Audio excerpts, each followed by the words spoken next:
May rollback muli sa presyo ng Pinoy Pandesal. Simula bukas, 23 pesos na lang ang isang pack ng 10 piraso ng Pinoy Pandesal.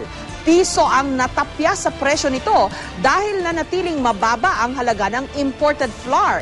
Huling nagpatupad ng pisong rollback sa presyo ng pandesal noong Abril, pero hindi pa tiyak kung susunod ang ibang uri ng tinapay sa bawas presyo.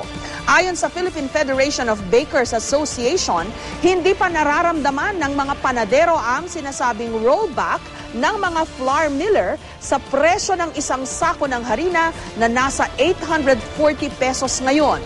Sa ngayon, nabibili pa rin nila ang kada sako ng harina sa halagang 880 pesos hanggang 900 pesos. Kung kayang-kaya lang namin galawing pababa ang presyo ng ating tinapay, mas gugustuhin natin na ang tinapay is nasa mababang presyo dahil kung affordable ang presyo ng ating produkto, mas sellable po.